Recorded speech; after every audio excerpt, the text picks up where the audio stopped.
Hey, welcome to the Mio on MMA podcast. Talking about UFC 282 today. This is the man, is this like one of the most cursed UFC pay-per-views in a long time?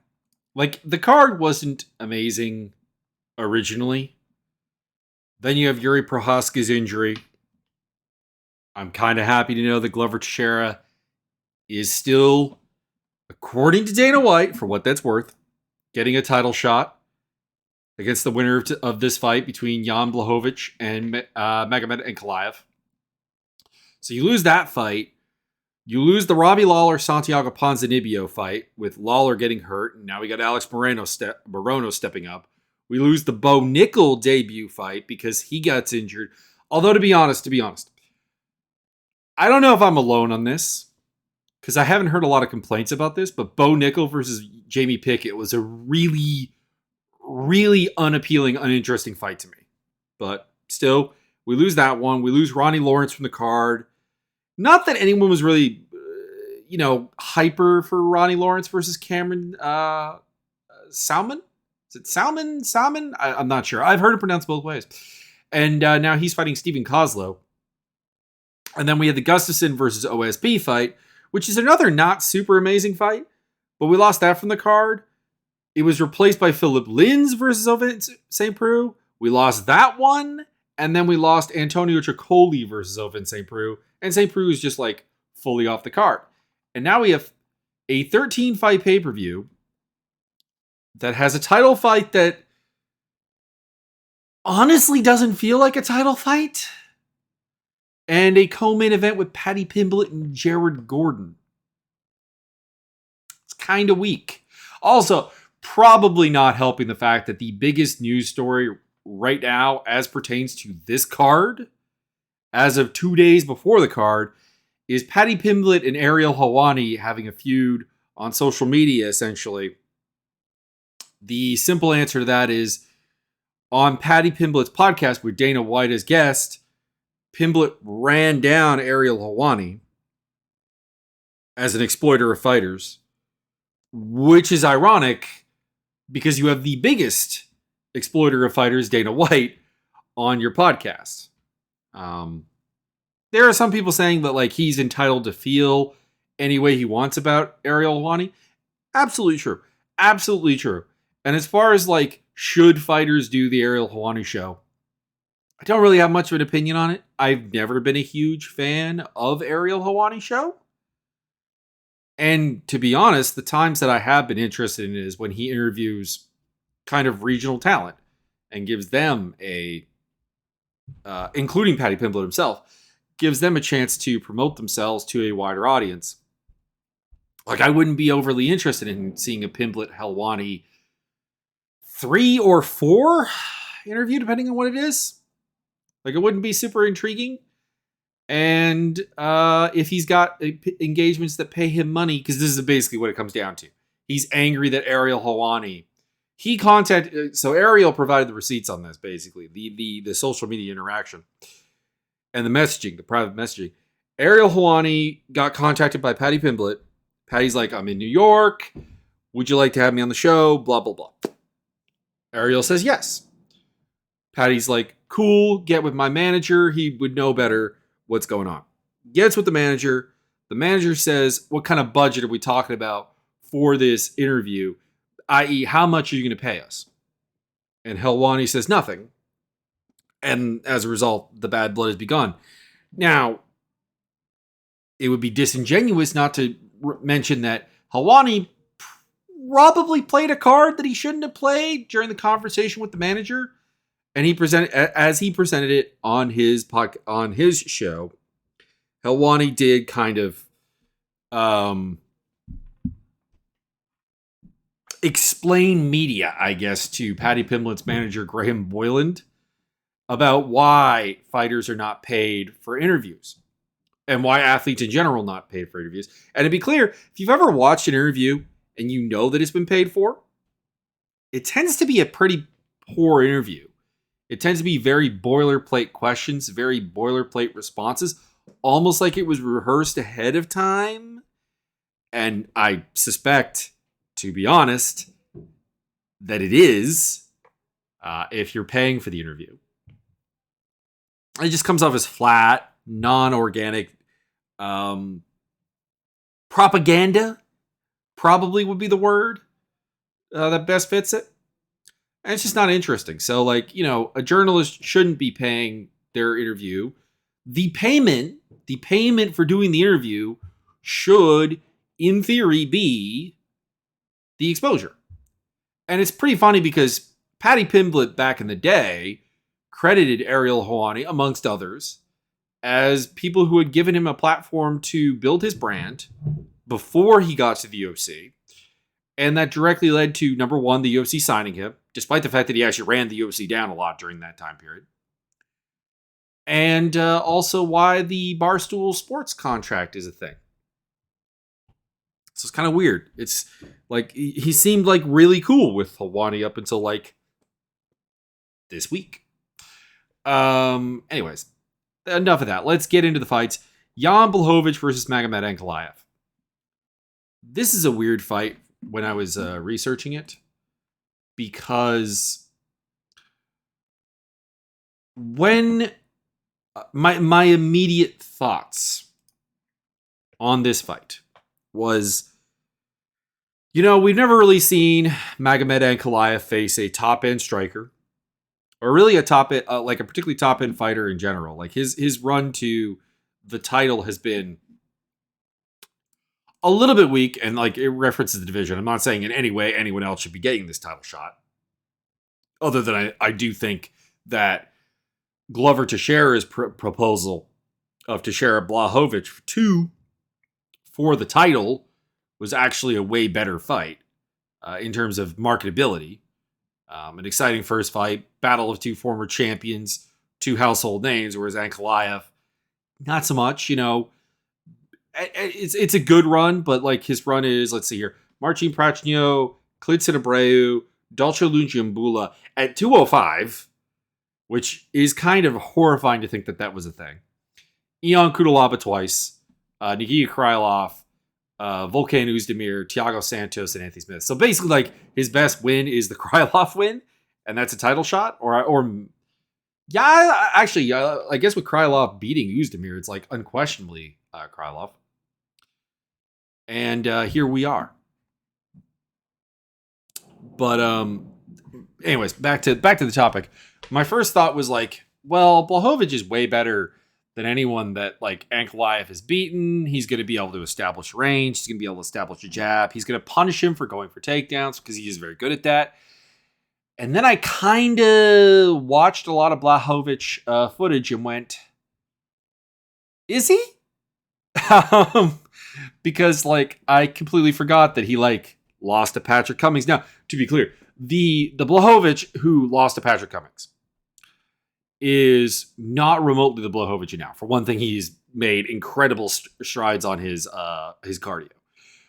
But the interesting thing is that since the Cummings fight, his biggest wins over wrestlers are the win over Nikita Krylov and the win over Devin Clark. And of course, he does have a win over Corey Anderson in the meantime, but that was a first round knockout in a fight that didn't really get terribly wrestling happy and didn't really establish. Like he just kind of picked apart Anderson in exchange and put him down. And I'm not trying to downplay that, but that's also something we've kind of seen as like, you know, a weakness of Corey Anderson's. So like that made me feel a lot better about this. Like picking Ankalaev. Ankalaev is more like Patrick Cummings and Corey Anderson than Devin Clark and Krylov, because in Clark's case, you have a guy who lacks nuance and physicality to his takedown game. And in Krylov's case, you have a guy who lacks technique and nuance to his takedown game. Like there's a lot of physicality, but that's kind of the only part of the triangle he has. And that does make me wonder, like, Ankalaev is not a bad striker. He's the worst striker of these two, but he is not a bad striker. He's not going to be just, like, picked apart. He's got good fast hands. He works in some kicks. He's creative. He throws in combination. He himself is a pretty decent gauger of range and controller of range. He himself has a little bit of power and a little bit of physicality. Sorry, there's something going on upstairs. I don't know what it is. I apologize, but there's something hitting the floor. I don't know if it's being heard. And Ankalaev is a very good wrestler, a phenomenal wrestler and grappler. He is like, he's the typical Dagestani fighter that you think of, athletic and a good wrestler. So, as much as I see like Ankalaev having to walk through some significant danger, I do see him getting takedowns. I do see him managing to get close enough to get a wrestling game on Błachowicz. And again, he hasn't stopped anyone nearly as good of a wrestler as Ankalaev from doing that. And he's in fact been out-wrestled by worse wrestlers than Ankalaev, in my opinion, because I think Patrick Cummings, while a similar technical wrestler, isn't as physical, and the Anderson fight. And, of course, the big one, Glover Teixeira. Glover Teixeira is a great fighter. He is the old man of the division that everyone must go through at some point. But he's kind of faded physically. Never has been necessarily the greatest, like, diverse takedown artist. Like, it's a fairly consistent game, but it's a fairly narrow game. And he was able to get him down kind of at will. So, yeah. I honestly came into the footage review expecting to pick Jan Błachowicz and thinking, Jan's a plus 215, plus 250 underdog? This is insane. Ankalaev has not nearly proven enough for that kind of respect. And came out of it going, no, I'm taking Ankalaev to become the new UFC light heavyweight champion. And he's minus 275 to minus 340 on the betting odds. Co-main event, Paddy Pimblett versus Jared Gordon. Had an interesting conversation with someone on Twitter about this fight. And the suggestion was that Gordon would be too big for Pimblett. And admittedly, it made me go back and recontextualize Pimblett's career, that this is a guy who often did fight at featherweight. So my thoughts that he's big, how much of that is like he's actually big, and how much is that he gets fat between fights? Like, how much is that knowing that, like, there are points when Paddy Pimblett, a lightweight in the UFC, walks around at 200 pounds? So that was an interesting food for thought. But I am picking him here for a couple of reasons. Number one is the big problem that Paddy has is that he comes out kind of cold. Like, he's almost always there to be hit. But, like, he's particularly vulnerable in the first minute and a half of the fight, where he'll just, like, I don't know what it is. It takes getting clunked before, like, any concept of striking defense comes in with Paddy Pimblett. Comes out like super, like, came out super, like the Vargas fight and the Vendramini fight, to use his UFC fights, are examples of, like, him just getting kind of walloped in the first round in a way that shouldn't be there. But at the same time, Gordon is not super explosive nor super powerful. He's not a guy who's going to get that knockout on that first exchange or be lightning fast and surprise somebody. He's a better striker than either of the guys I mentioned there, Vargas and Vendramini. But it's not a physical, it's not a dynamic striking approach. It's a good combination, good understanding of range, and application of volume striking in. And I don't think that that's really how you beat Paddy, unless you can stop the takedown. And Gordon is not very good at stopping the takedown. He got fundamentally out-wrestled and out-grappled by Grant Dawson. He got largely out-wrestled by Joe Selecki, and Selecki's problem is that he's just not super physical. Like, Joe Selecki is a guy who gets by on technique and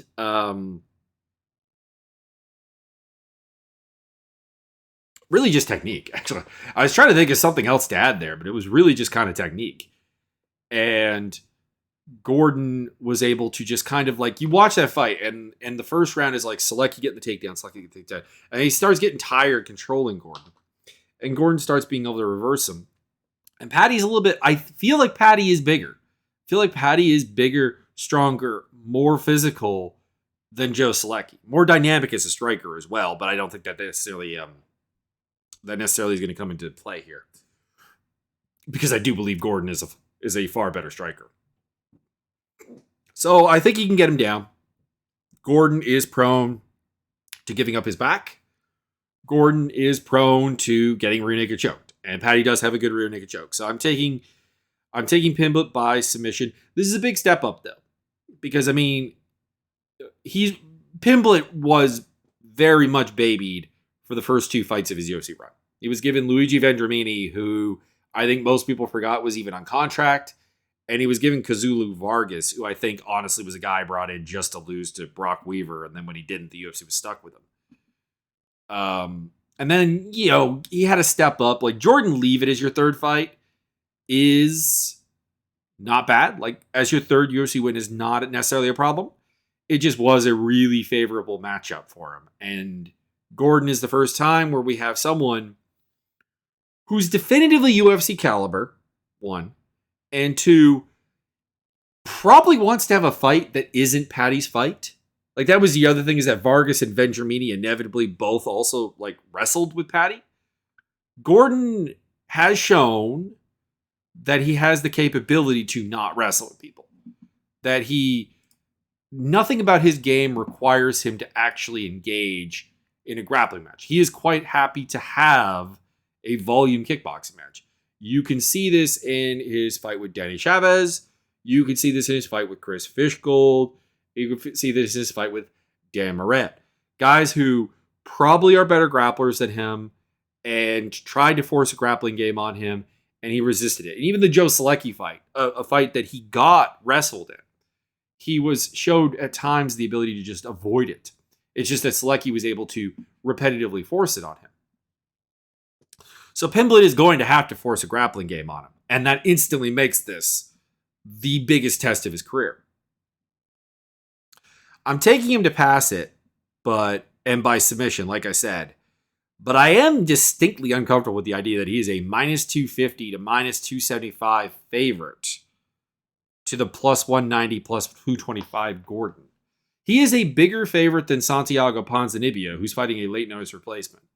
He is a bigger favorite than Dricus du Plessis, who I get that Darren Till is still a big name to the UFC.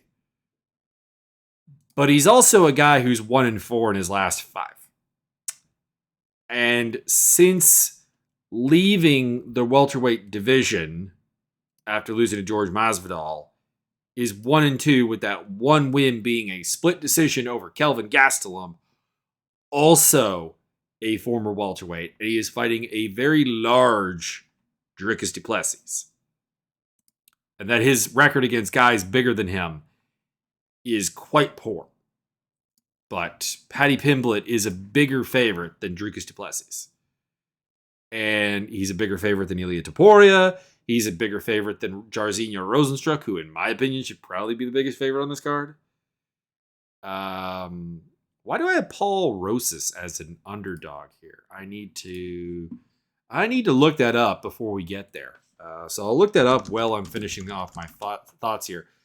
So yeah, I do feel like this is probably the highest level that I'm likely to actually pick a victory for Paddy Pimblett, but it is still there. I think I just had the plus and minuses wrong here. Perrin 190 plus 200.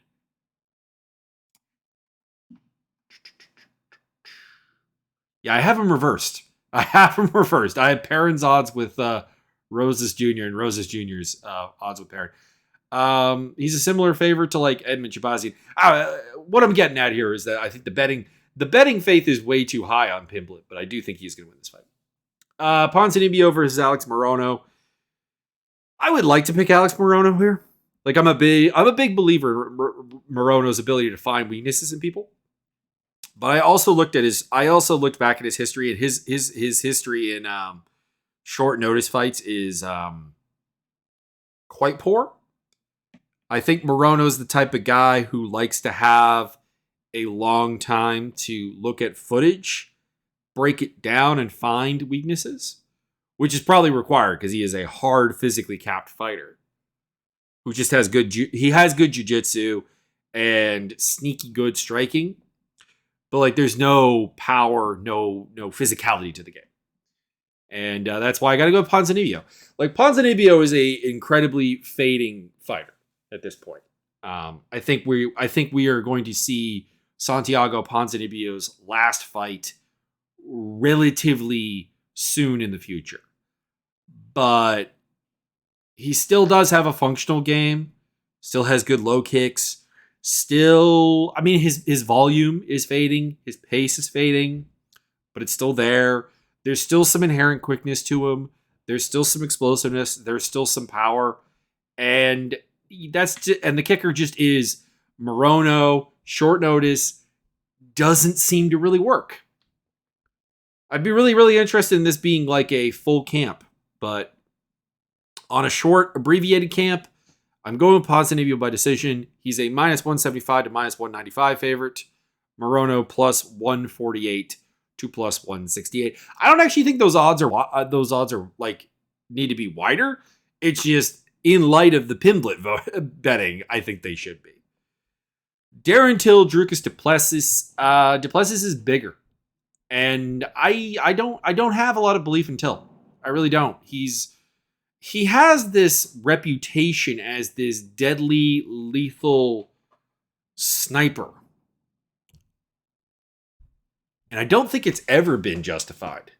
Even during his peak run to a title shot at welterweight, I don't think it's ever been. I think that there's a lot of technical gaps for him. I think that he makes up for a lot of stuff with just kind of size. And I do think that, like, Darren Till doesn't like being a fighter. Like, every time he's talking about training and the sacrifices that the game requires, it's just all incredibly negative. And I'm not saying that there isn't a distinctly negative part about being a fighter and being in camp, but it seems to particularly bother him. It seems to particularly gall at him. I think he likes being a prize fighter. I think he likes the fame that comes with it. I think he likes the fact that it gives him a license to sometimes act like an idiot. And I think it gives him a license to not have a proper job. And I think those are the things he likes. But the actual prepping for it, and even the fights themselves, I don't think he actually enjoys. And Du Plessis is a guy who shouldn't work. Shouldn't. You watch him fight, it's like watching a drunken master fight. It's very confusing. The body language is all kinds of bizarre. The technique is not remotely what you would recommend someone should do. But at the same time, he goes out there, he eats incredibly hard punches, keeps going, looks gassed as all hell, but keeps throwing with mean intentions and volume somehow.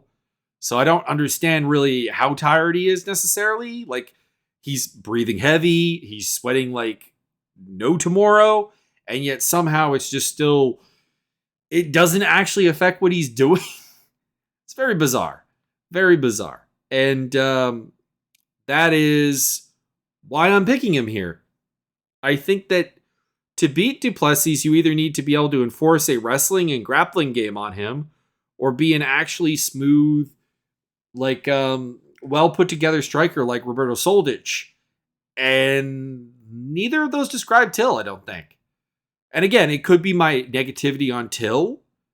The man has achieved a lot more in MMA than my version of him ever should have. And when he came into the UFC, I really didn't expect much from him. But here we are. Being a guy who did fight for a title. Being a guy who has beaten some people that I did not think would happen.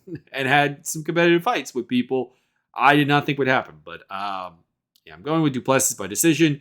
He is a minus 175 to minus 192 favorite, to Darren Till coming in at plus 145 to plus 160.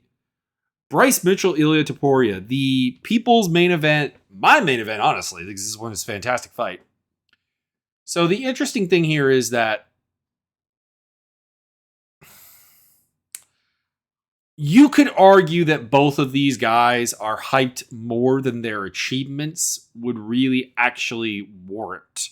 More than their records would really warrant. Because when you look at their records, they both have beaten remarkably friendly stylistic matchups. So with Mitchell, you've got like the win over Tyler Diamond. You've got the win over Bobby Moffitt, who is a guy who just kind of wants to do what he does, but is worse at it. The win over Matt Sales, a notoriously bad grappler who he twisted. The win over Charles Rosa, a notoriously willing to grapple more than he should guy. And then like Edson Barboza, a notoriously pressurable fighter. And Andre Fili, who I thought at the time would be a bigger challenge for Bryce Mitchell. But his way of fighting Bryce Mitchell was to be like, I'm going to pressure you, but not want to take you down. And that just kind of gives you easy single legs. But at the same time, as much as that 6-fight run doesn't on paper look all that good, I still actually have a lot of faith in Bryce Mitchell because he's a creative grappler. He has a very good single leg. He is hard to prepare for as a striker. I don't think he's actually a good striker, but he loves doing unconventional things. He loves throwing jumping knees. He loves throwing side kicks to the body, to the legs, and things that you don't see a ton of. And he's really a willing striker to throw out a lot of volume there, and clearly has a lot of physical gifts. But at the same time, there's a lot of gaps that I think are there. Like, for example, with the kicks, he'll throw them very unset up. And also, going back to the Bobby Moffitt fight, Bobby Moffitt, who is no longer in the UFC, and who did not, pardon me, I burped there, and did not have a very good UFC run because, of course, he lost to Chaz Skelly, right? Or did he? It's listed as a no contest. I'm trying to see. Yeah, never mind. He submitted Chaz Skelly and then popped, and then lost to Bryce Mitchell, lost to Enrique Barzola, and then got cut. Lost to Bubba Jenkins in PFL, and he kind of put some things together since. He's on a 3-fight winning streak. He won against a guy named Austin Worms. That's an awesome name. But like in that fight, what I'm getting at is that Mitchell was actually controlled quite heavily by Moffitt at various phases, and he doesn't have. To be honest, he probably doesn't have the skill set, the technical proficiency of Topuria, or the physicality of Topuria. Now, Topuria is kind of in a similar boat in the sense that came into the UFC, had a bizarrely competitive fight with Yusuf Zalal in hindsight, in the sense that he dominated the first round, but then after that, Zalal actually had a lot of moments. Destroyed Damon Jackson, destroyed Ryan Hall, and had problems with Jai Herbert, but that was up a weight class. And to be honest, here's the thing. Jai Herbert, if that man had a chin, had any sense of durability, I really think Jai Herbert would be very good. I really do. It is my honest hope. It's my honest thought that Jai Herbert, if he wasn't afraid to engage and wasn't so hurtable, would actually be a really solid fighter. But he's not. And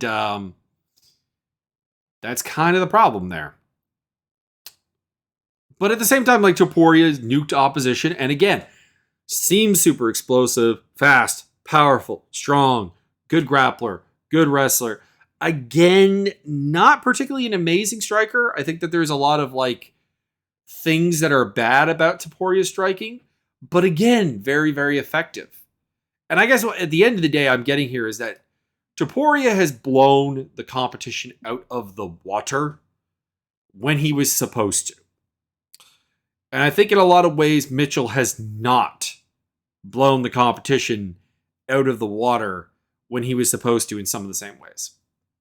He's been competitive at times that I think he probably should have been better, that he should have been dominant. And I'm going to go with Topuria to win this fight. Again, I think the naked kicks are going to play a role. I think those kicks allow an opponent to set up a lot of strikes of their own. I think Mitchell's very counterable in that regard. And it gives away a lot of takedowns that Mitchell gets away with because people generally don't actually want to grapple with him. I don't think Topuria is going to have that fear. I mean, like, Topuria is a guy who went out there with Ryan Hall and was not afraid to engage in grappling with him. I don't think Bryce Mitchell is going to scare him. So I got Topuria by decision. The easiest fight for me to call on the night is odds. It's pretty close. Plus 150, 114 to 125 for Bryce Mitchell. Topuria at minus 135 to minus 154. And the easiest fight for me to call when it was announced, Rozenstruik versus Daukaus. I think Daukaus is in a very bad mental place. Like, we're talking about a guy who talked about suicide after his last loss. And we're talking about a guy who I think has outperformed his ceiling. I think he's gotten into the absolute top end of heavyweight with no actual way to win fights. Because what he is a guy who has pretty fast hands, puts together reasonable combinations with good power, but not great power, and not fantastic durability or defense. And durability is something that is hard to get around not really having at heavyweight. Now, Rozenstruik, the concern there is that when he got wasted by Alexander Volkov, and I did not expect that. Not that I didn't expect him to possibly lose. I can't recall if I picked Volkov in that fight or not. But the fact that Volkov went out there and just kind of like put it on him and nuked him is concerning because that's not something Volkov usually does. That's kind of a concern there that like Rozenstruik may himself be losing durability. But he still is really hard hitting. He still is a guy that doesn't need much of an opening to land that power. And I'm picking him to win the fight. I'm picking him to win by TKO, KO. But honestly, if he just gets nuked again, then that'll probably add to the idea that like Rozenstruik maybe has reached his best by sell date. So betting odds, minus 165 to minus 186 for Rozenstruik. I kind of get it. He's coming off a loss where he looked very bad. But Daukaus has looked pretty bad in his last couple of fights. And it's plus 135 to plus 145 on Daukaus, who is on a 2-fight losing skid, I believe. Might actually even be a 3. Chris Daukaus. 2. It's just Curtis Blades and Derek Lewis. Who are better than Rozenstruik, I would say, but still. I guess you could also argue, I mean, maybe Daukaus turns into a wrestler here. He trains at Martinez BJJ, which produces some good grapplers, including his own brother. Presumably, he has a grappling game to go to, and Rozenstruik has had a hard time responding to that. But he's never really used it, and I don't know. I think he's just too likely to just throw hands with him. Then we have, it looks like we had a card change here because on my notes here, I have Paul Rosas Jr., Jay Perron is after that. Apparently, it's going to be after that apparently now. So out of order here, at least according to Tapology now. Jay Perron versus Paul Rosas Jr. Paul Rosas Jr. is the favorite. I need to say this before I forget that I have the odds backwards here. Minus 230 to minus 250. Perron is a plus 190 to plus 200 underdog. I will say this. I don't really know what to make of Paul Rosas Jr. He's the kind of guy who hasn't really fought anybody. His pre-Dana White Contender Series opponents were 3-3. And even the win on the Dana White Contender Series against Nando Gutierrez really doesn't mean a ton because Gutierrez is his opponents were like 17-12 combined. So it's very much regional talent meets regional talent. And Rosas looked good. But the problem is I can also say the same things about Perron. Like Jay Perron's opponents have not been particularly high quality when he wins. And the thing with Jay Perron is, in a nutshell, I summed this up on Twitter. Jay Perron will sometimes do things entirely correctly and still get punished badly. The Arichi Lang fight was a great example of that. There would be a moment where like Perron would be like, oh, that's a nice combination. Bang. Just gets like absolutely hit super hard. It's not that he technically failed. It's that he just like Arichi Lang had the cheat code that was athleticism. And Paul Raul Rosas Jr. God damn it. Why do I keep messing it up? Raul Rosas Jr. is pretty athletic. Like I'm still not sold on the idea that his striking is at all good. I'm not sold that his risky, aggressive style of grappling won't get him into trouble, because he's a guy who has a really strong body lock. Like it really seems like he has a legitimately strong body lock. He'll get you down, and then he'll go for like the back control off of the barest opening. He'll threaten things like leg locks and a Sulep stretch and things from back control. And I like that because it keeps you guessing. He doesn't have a go-to. He's not going to just focus on a rear naked choke.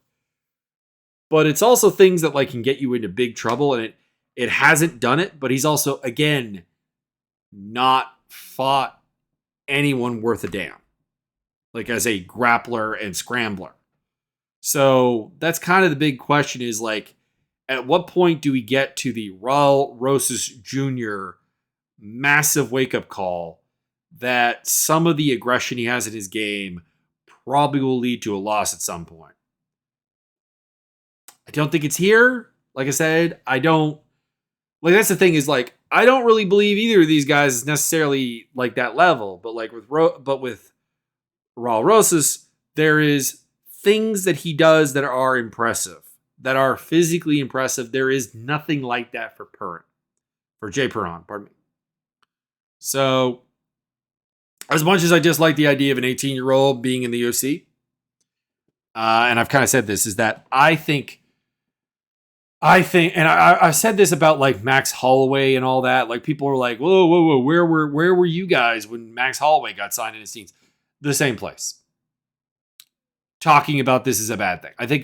I think that the attitude right now is stiffer about it, but I basically did the idea of it. We no longer have a thought that the UFC is going to become actually a place to make good money, is what it comes down to, because we are talking about a promotion that it's like, oh, why were you confident with like this teenager being there? And they'll point to like an example back in the early 2000s. And it's like, well, because the intro contracts then were 5 and 5, 5,000 and 5,000 for a company that was losing money, which translates to 8,000 and 8,000 now. And they are a now 9-figure profit company.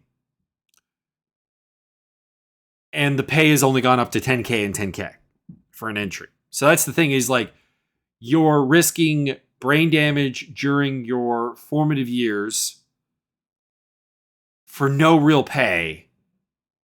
And even if you're still in the UFC 10 years from now, I honestly don't buy that you'll have a better payday.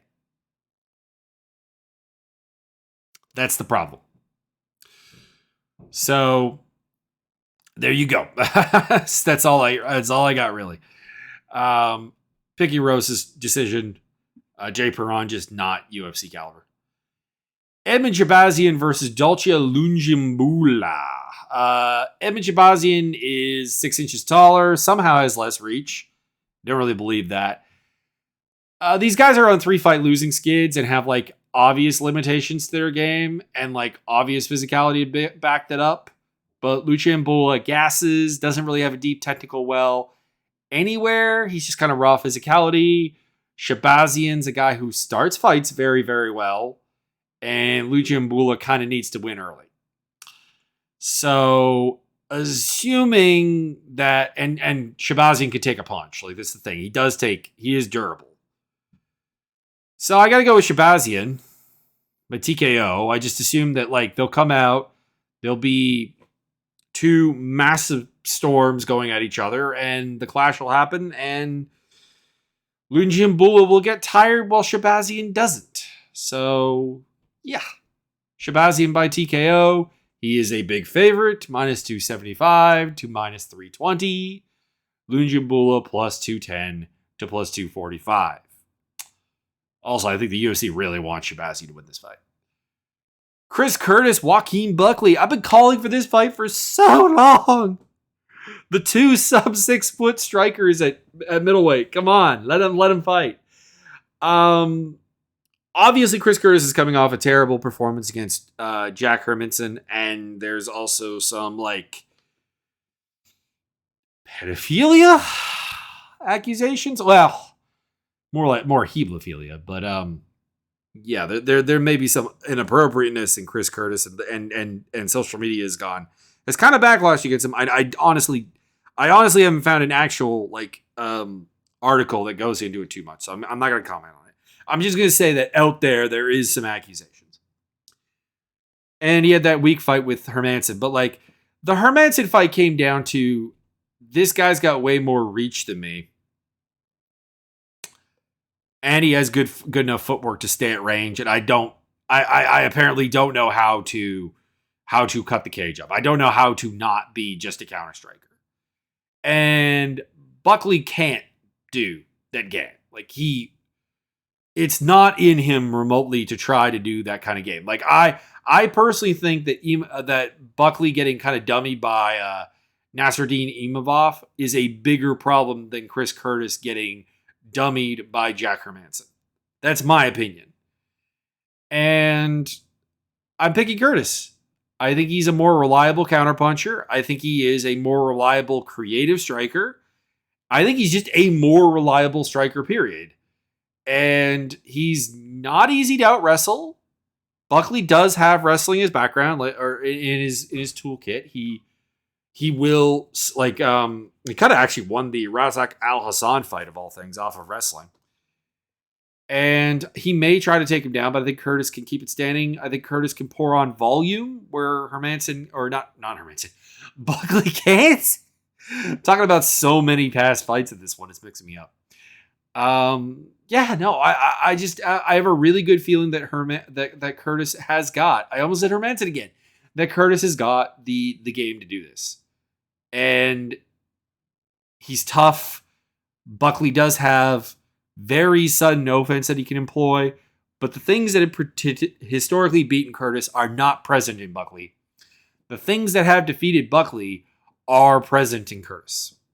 And that's why I'm actually a little surprised that he's the underdog at plus 130 to plus 145, and Buckley's a minus 163 to minus 175 favorite. That's an underdog maybe worth looking at. And the underdog that I'm really surprised about is in this next fight, Alexander Hernandez is actually the underdog, plus 135 to plus 150, against Billy Quarantillo. Billy Q, minus 165, minus 175. I thought I was going to have a hot take here by picking Billy Q by submission. I thought I was, and apparently not. So here's the thing. Hermanson's going down to 145. I don't think that solves anything for him. Because, I mean, for one thing, the fight that seemingly has sent him down here was getting manhandled and kind of overpowered by Renato Moicano. Moicano himself is a former featherweight. He's not huge at lightweight. He's not small, but he's not huge. Hernandez's problem is he has no real concept of defense. He's super athletic. He's explosive. He's powerful. He's strong. But both defensively, in striking exchanges and in wrestling exchanges, he does not have defense. If you want to take him down, you can take him down. If you want to hit him, you can hit him. And just being an athlete has not historically been what beats Billy Q. Otherwise, Spike Carlisle or Ken Wallach-Kirk would have easily had wins over him because they are way better athletes. Spike Carlisle is an amazing athlete. It's also psychotic. But Hernandez is kind of in that same boat, not psychotically speaking, but super athletic and just devoid of any real tactical nuanced game. He's just a power striker and a power grappler. And I think he can hurt Billy Q because Billy Q does often get hurt. But Billy Q can take him to deep water, out scramble him, make him a little bit tired, grapple with him. Like Billy Q is the kind of the sinkhole of that whole idea of like, oh, I'll just beast him. And Billy Q has developed a style that basically says, yeah, you can throw me around, you can overpower me, and I'm still going to be here. I'm still going to push a pace on you, and I'm going to get you eventually. And that's why I got Quarantillo by submission. I'm looking forward to the fight. And then we have 3 fights that I'm not really looking forward to just because I don't know what to make of like a lot of these fighters. Eric Silva versus TJ Brown. I know what to make of TJ Brown. He's a low athletic, low physicality kind of volume striker, scrambler, guy who makes the most out of his athleticism, but there just isn't a lot to make there. And Silva, who is a super raw fighter who's 35 years old. Dude's got some explosive takedowns. He's got some good ground and pound. But I'm picking Brown. Like, in a very similar way to Billy Quarantillo, Alexander Hernandez, I just don't actually trust Eric Silva to deal with someone who just doesn't go away after he takes them down and hits them a couple of times. I mean, we'll see. We'll see. Maybe I'm wrong. Maybe Eric Silva is really going to be like this dynamo, but I don't know. It just feels like he got into the game a little bit too late and fought on a scene that was just really bad. Because like the guys he beat, as much as it was like, oh, this guy's really athletic looking, but like the opponent is just like, but that guy is also terrible, and you beat a guy who is not good. So I'm picking TJ Brown to submit him. Not a big believer in TJ Brown, but apparently other people are more of a believer because Eric Silva's minus 110 to minus 125, and you can get TJ Brown as an underdog up to plus 100, but also with minus odds down to 111. Daniel Da Silva, Vinicius Salvador. So Daniel Da Silva, repeat everything I said about Alexander Hernandez. Athletic, explosive, impactful, blah, blah, blah. Incredibly hittable. Incredibly submittable. No concept of defense in this guy. And that's why, despite the fact that I don't quite know what to make of Vinicius Salvador, other than he seems to be a reasonably well put together, reasonably physical striker, I'm taking him to TKO Da Silva because, I mean, Victor Altamirano did it. And honestly, Victor Altamirano seems like he has even a lot less than Vinicius Salvador. And then I'm picking Cameron Salmon. I'm not sure how to say it. The South African kid off of Dana White Contender Series against Stephen Kozlov. Stephen Kozlov is a 10th plate BJJ guy. He's got some flashy submissions, but he's also got a grappling game that I don't think is actually adapted to MMA at all. I also don't think he's fought anyone particularly good. His opponents are 13 and 22 combined at the time of fighting him. And he doesn't really have a striking game. So Cameron Salmon? I think it's Salmon. I think that's how they pronounce it on Dana White Contender Series. Cameron Salmon looks like a reasonably technical kickboxer. He's got quick kicks. It's interesting. He's got really quick feet, but doesn't seem to have that quick of hands. Varies things up, keeps things going. He's very very lackadaisical as a grappler, though. Like he almost looks bored when he grapples, but like he'll even try to force grappling exchanges. So like we could see Kozlo just pick up a massive submission where Salmon gets like super boring on the ground, or not boring, super bored and lax on the ground and gets tapped and like is throwing these weird open palm strikes that he does for ground and pound and ends up getting tapped. But like there's no reason to believe that he really should be taken down. If he just approaches this as a volume kickboxing fight, he should pile up a lead on Kozlo and pick up a decision win. So, I don't know. It's not a super interesting fight. Kozlo is a plus 260 to plus 310 underdog. Maybe you bet on that because, honestly, that feels like way too much wit. It feels really weird to put Salmon at minus 350 to minus 400. I talked about the weakness of the record of Kozlov's opponents. Salman isn't much better at 21-17. So, anyways, those are the picks for the card. To the left, to the right, under, over. There is somewhere going to be a link to a link tree and a Discord. Check out the Discord for simulated fighting action, as well as simulated slam ball action and simulated pro wrestling, as well as just interesting chat. And you can check out the link tree for my Twitch, my Twitter, my Discord is also on there, and my YouTube channels, as well as the various places this podcast can be found if you have a particular preference that you're not listening to right now. I will see you guys after the fights on Sunday to give you my thoughts on it. And hopefully it over-delivers. But I think you can tell from my tone, my energy here, I'm not super hopeful, not super hyped.